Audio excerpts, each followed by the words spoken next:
I want to win the Super Bowl, and we can't make mistakes like these each week.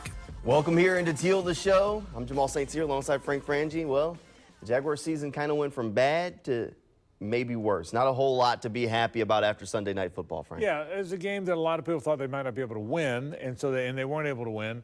But you didn't like the way, a lot of games this year that they didn't win, you didn't love the way it felt when they didn't win. Missed some field goals, really missed some opportunities. Trevor, certainly we'll talk about his health in a bit, but certainly he won a couple plays he would want back. Certainly the switch in the hands and the fumble, the unforced fumble, a few other mistakes. So it was a game where we talked about not shooting yourselves in the foot, and that's what they did, and that's why they lost to the Ravens. So let's talk about the overarching issue that we've seen, and it's not something that just popped up this week. We've talked about it over the course of the season, Frank. Mistakes. Yeah. They keep popping up. In the locker room after the game, players, coaches, they're all searching for answers at this point. And the one thing that they came with is that it's not a physical thing. It seems that they're shooting themselves in the foot and making completely controllable mistakes week after week. The mental side of the game is what's losing the Jaguars games right now. It's frustrating at this point because we can physically, we match up with anybody. Mentally, there's too many mental errors, too many mental mistakes. And, yeah, we just got to get it fixed, especially going into the playoffs. This is where your team is supposed to be getting stronger.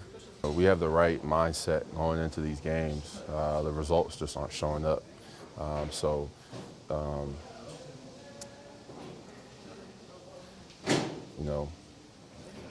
don't know what, something's got to give, but we're just going to keep working. Look, we've talked about it. The mistakes keep popping up. You can't have these unforced errors, shooting yourself in the foot. Football coaches at every level say this, and this isn't just something exclusive to the Jaguars. It's tough to win games when you make those sorts of mistakes. I thought there were four big things in this ball game. Number one, the two missed field goals. Now, look, it's a 50-yarder and a 55-yarder. Those are long field goals. But in today's NFL, with a very good kicker, and Brandon McManus is, you expect to make your field goals. They missed two field goals, and again, 50 and 55 yards. The other two mistakes were both Trevor. The one mistake when he was trying to switch hands, they were going to be in field goal position. He wasn't going to make the first down. If you're running the ball and you're clearly not going to get to the sticks, you're 10 yards shy, get on the ground. He's trying to make a play, but he tried to switch hands and fumbled. That cost him points. And then, of course, at the end of the half. Once you get the ball down to the 5-yard line, you have to have the presence of mind, either to, if not spike it, throw it out of the back of the end zone if there's nothing there. The last thing you can do is throw a pass where a guy can potentially be tackled in play. So those are two mistakes. Trevor's a smart guy. He knows. Those two he wants back. But those two mistakes and the two missed field goals, that's four missed scoring opportunities in the first half. They wound up not scoring at all. It was hard to climb out of that hole from that point forward. Definitely a bad night for Trevor Lawrence, bad night for the Jaguars offense as a whole. Since we're talking about 16, we have to mention that he has entered concussion protocol, which is less than ideal. Trevor has dealt with a handful of different injuries this season. This is the latest on the list. Concussion protocol can get him cleared for a game next week, or it could take a few weeks before he's back out on the field. Just depends on the severity of the situation, but definitely not an ideal situation right now. Yeah, nobody knows. None of us know. I say nobody knows. None of us know, and we won't know till the team tells us. Number one, I think the concussion protocol is a good thing. We've seen way too much CTE, way too much damage after the fact or after their careers are over, so I'm glad they have it. And I'm glad if Trevor went through something, I hope it's minor and he comes back, but you don't know. We'll wind up finding out. So you don't know. I'll say this about Trevor Lawrence. Nobody's tougher. That guy plays through ankles and knees and shoulders, and it doesn't matter. He wants to play. He's one tough cat. But this one won't be up to him, and I think that's good. Because Trevor would tough his way back onto the field. You know that. He would find a way to get on the field. That's how tough he is. This one, he's got to be cleared. He's got to pass testing. He's got to clear a great deal of testing that's part of the protocol, and if not, he won't be available. We have no idea, and we're not going to know for a while, I would imagine. All right, Frank. So the Jaguars have now lost 3 straight games. Still 3 games left in the season.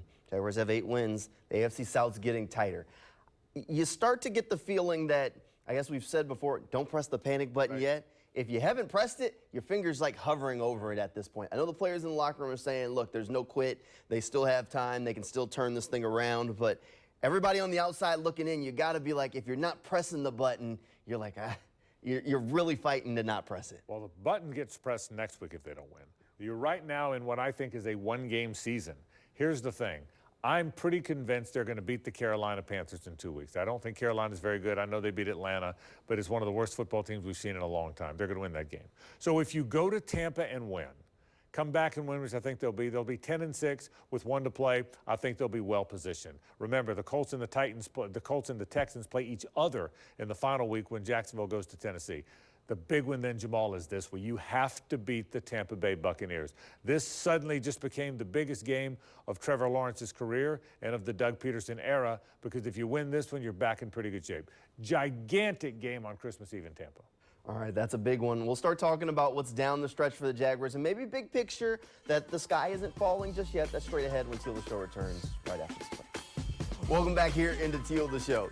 We talked about it in the first half of the show. The Jaguars have lost 3 straight games. The AFC South is a tight race now, but the Jaguars are still in first place. Right. They do own the tiebreaker, so despite the fact that the Colts and Texans are right on their heels, still in first place. So that means you still control your own destiny. Right, exactly right. And again, if you win this week against Tampa Bay, everybody assumes they're going to beat Carolina. Then you're 10-6. Well, the Texans and the Colts, one of those 2 teams are going to get, at the worst, their 7th loss in the final week of the season. So I think you're okay. But you got to gather yourself. You got to play better football. You've got to play more complimentary. You can't miss field goals. That's for sure. You can't fumble the ball in field goal territory. You've got to play better. I really thought they played tough yesterday, Jamal. I thought they played with a physicality. I thought the Ravens are one of the most physical teams in the NFL, and I thought they matched their physicality. Now, at the end of the game, the Ravens started wearing them down because the Jags' offense wasn't staying on the field. 3 straight 3-and-outs hurt the offense. But I thought until then, the Jags matched the physicality. They've just got to quit shooting themselves in the foot. Look, if you're looking for bright spots, it was a really good game from Trayvon Walker, something that we've been saying the Jaguars needed to see. That's right. They saw it against a really good Ravens team. Yeah, he played very well. I think there's spots with the defense. The Rayshon Jenkins pick was a big-time play. There was physicality. I thought Josh Allen had a good game. I thought, as he's been having all year long. The Jags played with a toughness. Now, the one thing that concerns me a great deal, boy, they're having trouble running the football. Right. And I think when you can't run the football at all, the other guy's rushing for 200 yards, you're having trouble getting to 60 or 70 yards. It's going to be really hard. The offensive line has not blocked great, and I think the offense doesn't stay on the field enough. And now you're playing without receivers. You're down Christian Kirk. You might be down Zay Jones. It's going to be tough offensively, so the defense is going to have to play well. All right, let's put our heads together here, Frank. 3 games left in the season. We know what we know about this team.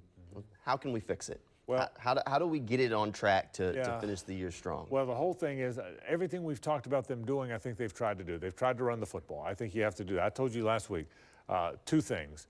Regain your physicality and quit making the mistakes. Well, they regained their physicality. They didn't quit making the mistakes. You got to take better care of the ball.